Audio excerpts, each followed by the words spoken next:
What's up, friendly neighborhood nerds? This is Judah Rad, and today we have a return guest that you'll be very excited to know, the Alex Paknadel. We Hey, love him from Arcadia, Giga, Valiant's Incursion, Marvel's Empire one-shot tie-ins, Celestial Messiah, and Swordmaster, as well as the incredibly awesome Red Fork, which is a personal favorite of mine. You may have seen his name in your local LCS very recently on the cover of the Immortal Hulk, Time of Monsters, which he collaborated on with Al Ewing and Juan Ferreira. It's really good to see you again, Alex. How's life been? you too, man. Yeah. I don't think I've left this room since we last spoke.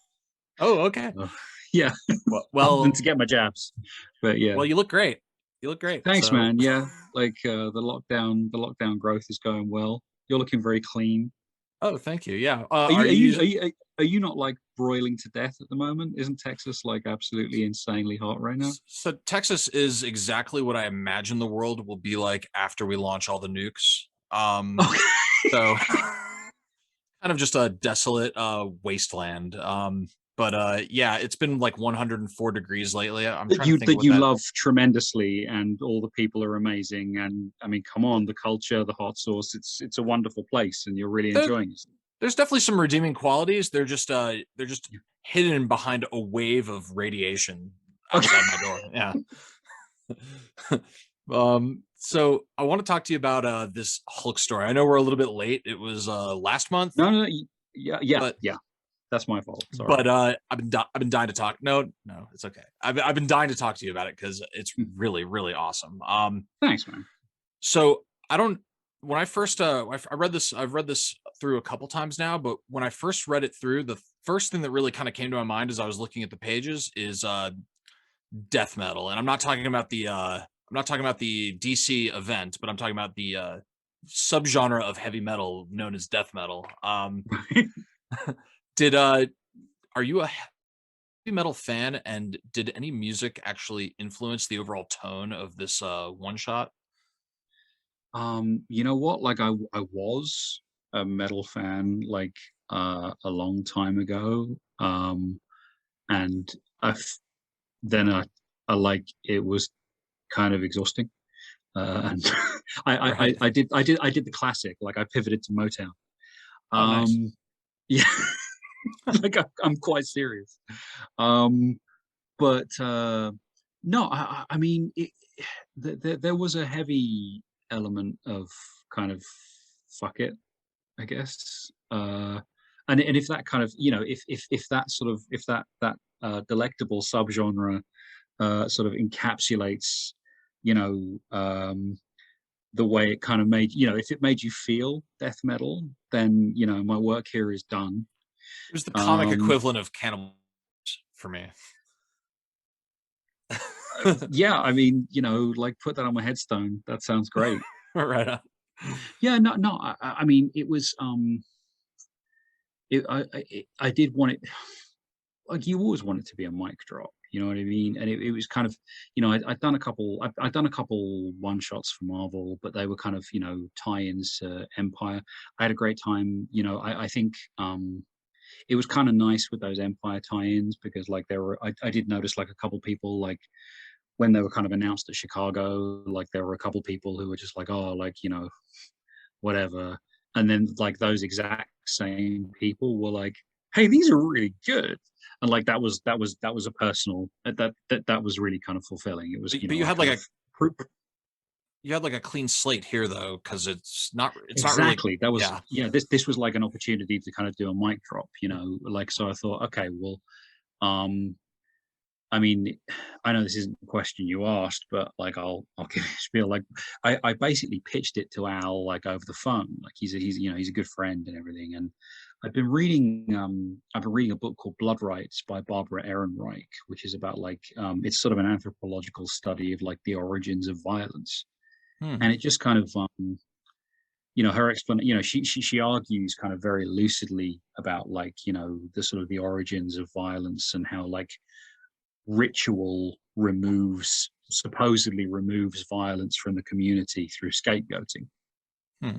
Um, and I just had this like Hulk idea pop in my head, like fully formed. So I mean, I didn't really kind of pitch it to Al. I was almost like I almost felt like I was initially like I was kind of I was like giving him an idea. You know what I mean? I was just like, you know, I mean, that's a terrible thing. Like, you know what you should do. But you know, Al's very patient and just sort of listened to me, and he just went, well, why don't we just pitch it to Marvel, like both of us? And I went, what? And he went, yeah. And then, you know, because initially, like, I mean, I didn't want to do violence to anything that he'd done, so I wrote it as like a far future thing. It was like exactly the same story, but I was going to do it as like a sort of, you know, almost like Hulk the End kind of thing. And and Al, just bless him, like, you know, really generously, just went, well, why don't you just do the first Hulk?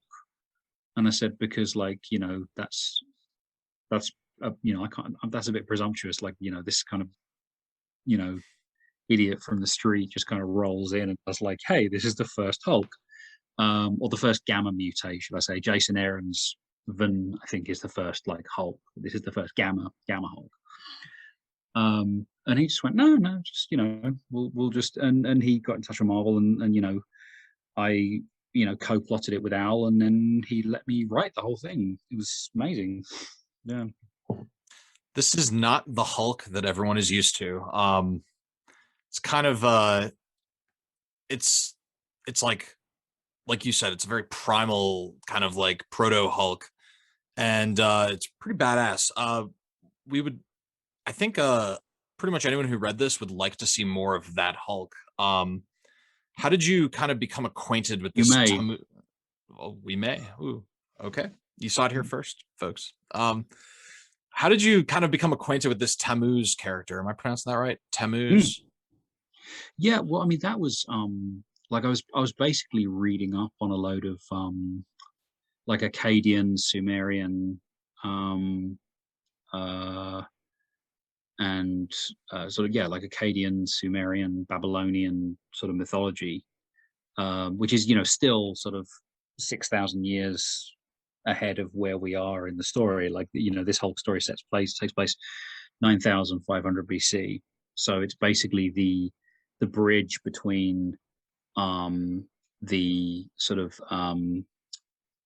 but basically the dawn of the kind of you know, the Neolithic period, basically. So Mm. where we're starting to get um you know, hunter-gatherer tribes are starting to kind of plant crops and keep livestock, which is, you know, arguably, you know, the marker of the dawn of civilization, basically. Civilization, right?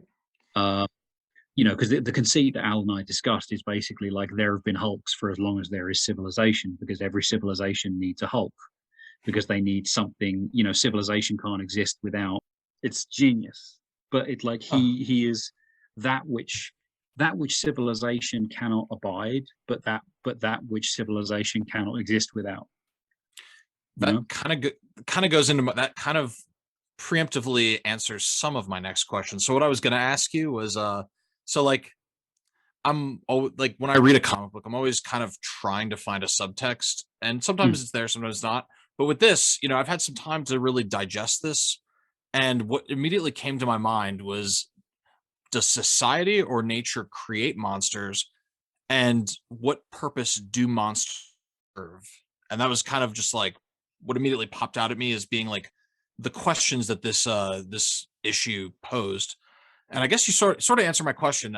We need monsters, and if to apply it to the real world, is it just like mm. the others overseas or wherever that we create to create our common enemies, or what sort of apply what you just said, but to the real world? Yeah, I mean, I guess, I mean, to sorry, to clarify my point, like, um, I think that's how things have operated. But obviously, you know, you always hope, you know, like a one shot isn't going to kind of remedy the world's ills, but like Right. you hope that, you know, raising things to kind of conscious awareness can slowly drip by tiny drip, it's a tiny drip, you know, will maybe obviate the need for that relationship. You know, the you know, do we need a monster at the gate in order for civilization to remain coherent, like, or to for civilization to cohere? I hope not. I don't. I think that's been true up to now. I don't think it has to be. I think it's a dumb way of going about things. Hmm. That you always need another. I mean, it's really like it's the Watchman Ozymandias thing, right? Like it's like, yeah, like you can't you children can't possibly hold your shit together, without like some kind of A external giant threat. squid. Yeah. Um, yeah, but like I I don't want that to be true. I don't believe it is true. I think it's lazy. I think needing a monster at the gate is lazy. It's convenient, it's a political expedient. People use it all the time, but I think it's lazy, and I think it's unimaginative, and I think it's cruel. So there you go.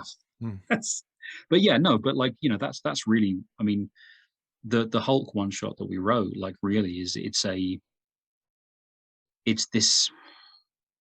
There's a one of the all the Hulk issues have a kind of quote at the front, right? And Al and I discussed it, and we thought it'd be better to go with one from Gilgamesh because it kind of encapsulated what we were going for, and also we set the thing sort of in the cradle of civilization, which is obviously where Gilgamesh was composed.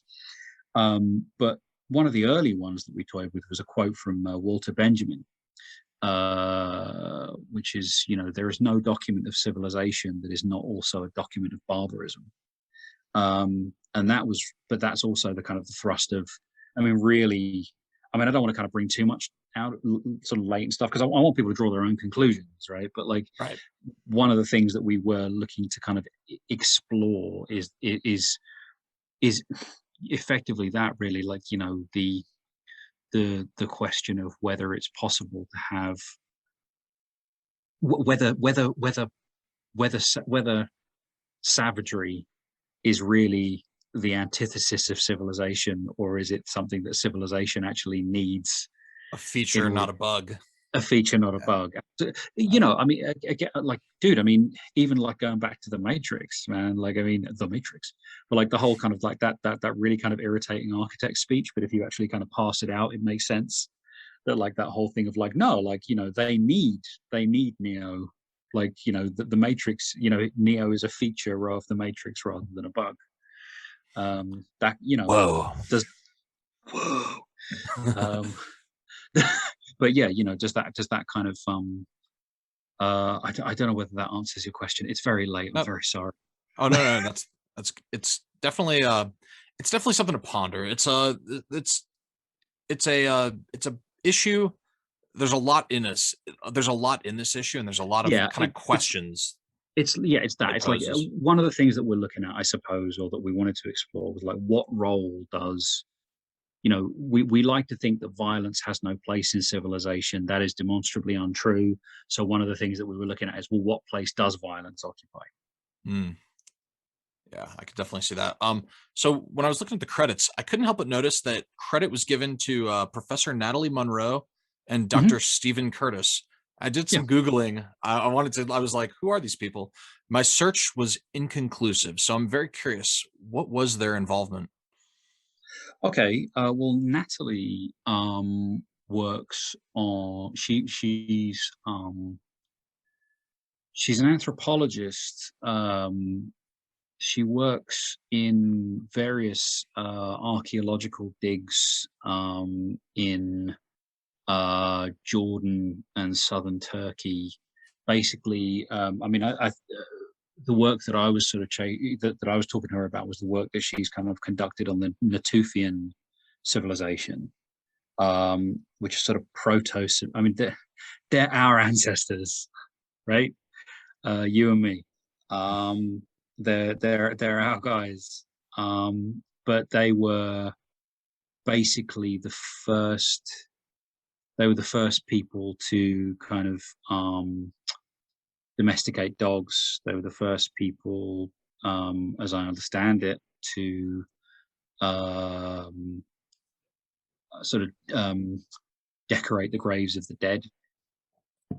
Um, but there's a lot there where, like, they weren't a civilization per se, but they were starting to do things like, they didn't they didn't plant crops, but they did harvest crops. So they used to make like a very primitive kind of rye bread and stuff. I'm gonna say Mhm. primitive at the time. I mean, that would have been an evolutionary leap, kind of hitherto undreamt of, right? But like, um, It was like the eye bread. Sorry, just yeah, sorry. like just no, but yeah, just a crazy advance. But but she did a lot of work. She's done a lot of work on them, and I, I mean, I didn't go for kind of total fidelity, but basically the reason I got in touch with Natalie was she really helped me out with at least giving it a sort of surface layer of verisimilitude. So um, in terms of what level of development I wanted to kind of get it right in the sweet spot, basically, of like, one of the things I asked her was like, when can we kind of point to and say, um, okay, we start getting kind of complex civilization, as in, we're no longer in sort of like tented bivouacs, we're now sort of building like mud brick houses, and Mhm. we're still we're not hunting like large ungulates anymore because they've all died out. So we've had to start keeping animals like in our own community.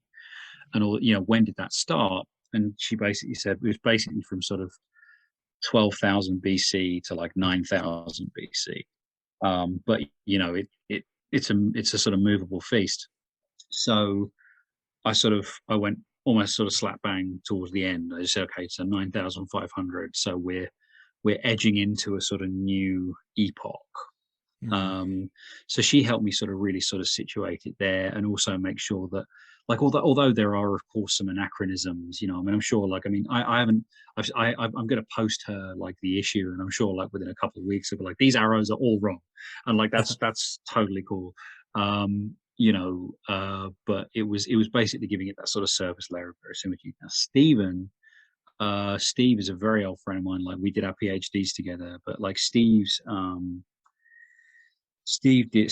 PhD was basically uh, dialectics of blood in early modern theatre. But one of the Hmm. things that he did was he basically looked into um, sort of sacrifice and scapegoating, because that's where a lot of kind of blood discourse comes from. The functional role of blood and what purpose blood serves, right? Like in the sort of medieval period, blood is like cleansing, right? It's a cleansing agent. It's very different.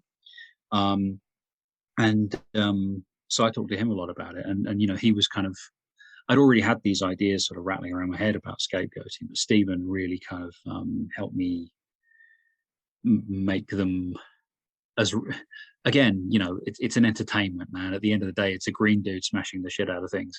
But like, I wanted to make sure that the sacrifice stuff was on point. Like what does a sacrifice do? Because we open the issue, and it's this young guy Tammuz, um, effectively kind of being sacrificed to kind of save the village. But that sacrifice kind of comes back to be visited, to visit a plague upon them kind of 10,000 fold. It's Right. yeah, it's very Old Testament, right? Definitely, Juan Ferreira brought this to life beautifully. Oh my God, man. Like Amazing. he sent me like some of the pages, man. Like, yeah, I'm going to get them framed. They're beautiful.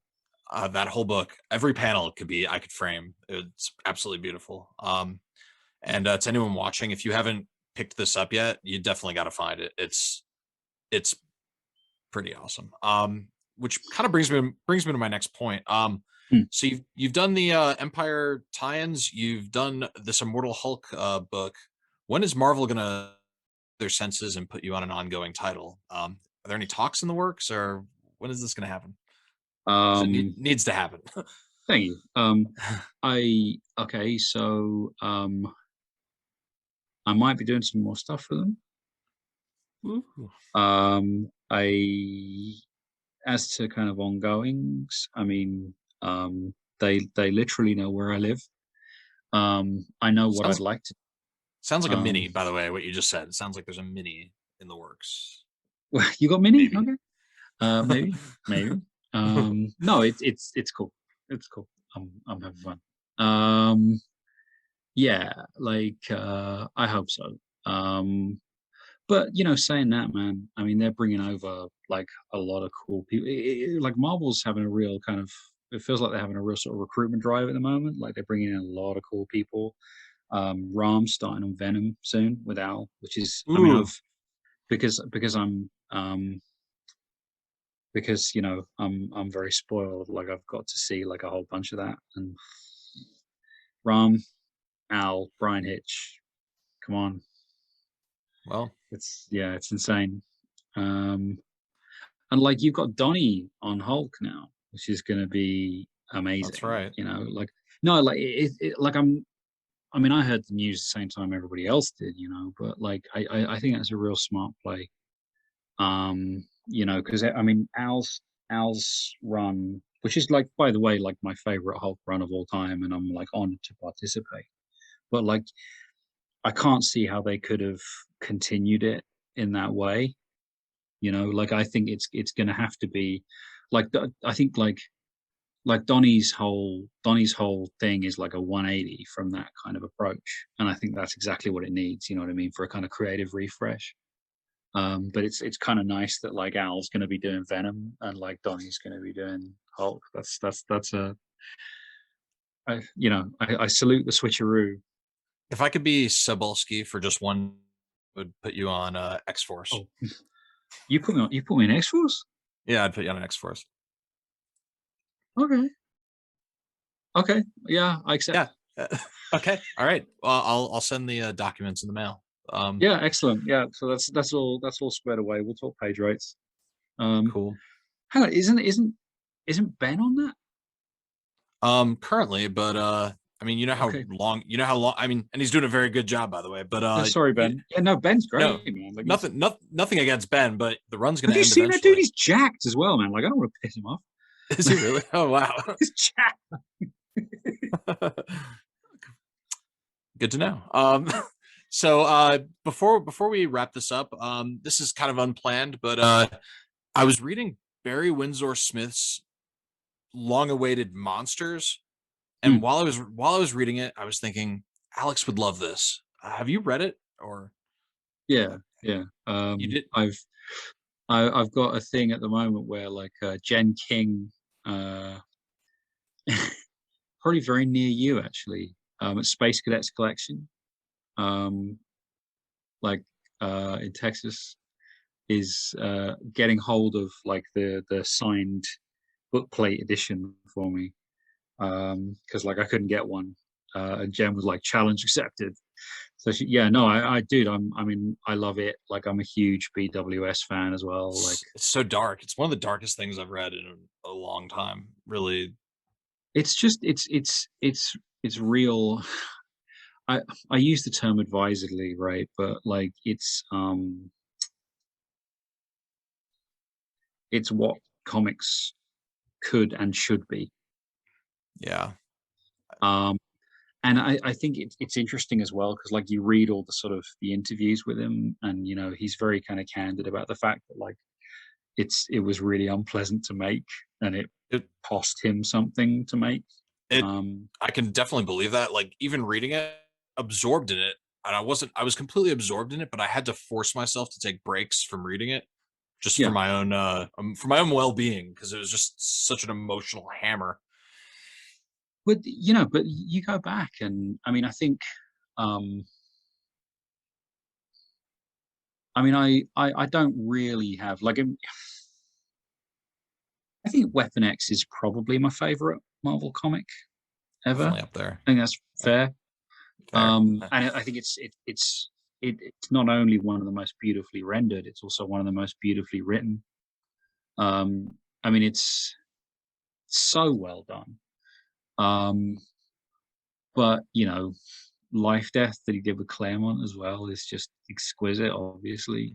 But like I've Mhm. been picking up like a load of the stuff that he did with for the Fantagraphic stuff, man. Like Ad Astra in Africa, Freebooters, Young Gods, his kind of riff on New Gods. If you can get hold of that Yeah. stuff, I mean, they're quite pretty pricey, but like they're all like extraordinary. But it's funny, man. Like, I mean, one of the things that kind of lockdown did was, I kind of went on a real sort of, I went on a real kind of hoarding spree. While I was in lockdown, so like I got like a load of Barry Windsor Smith stuff, I got a load of Mike Kaluta stuff, got a load of Elaine Lee stuff and Mike Kaluta, so like all the sort of Starstruck and everything. Um, but yeah, just been absolutely kind of rinsing all that and just kind of going back to it's weird, man. Like, I mean, I was, these guys who were kind of, they were working artists, but you can, it's weird. Like, I wonder what an industry dominated by them would have looked like. I do wonder, you know. It's yeah, just the level of craft is just insane. It's just absolutely insane. And like like going back to like old like P. Craig Russell's kind of um I'd pick up like some of his like Doctor Strange work as well. And it's just glorious. It's been a very expensive but very kind of creatively fecund lockdown in that respect. I just Nice. yeah. Cool. Fine. Yeah. We love what you're doing and look forward to reading more. Ladies, gentlemen, NBs, this has been Alex Paknadel. Thank you very much for watching. And make sure that you continue to social distance and wear masks in public and get vaccinated. Take care. If you want to hear interviews from industry pros, get first looks, and have access to endless comic content, wake up. Please wake up. You're in a coma. Your mother misses you.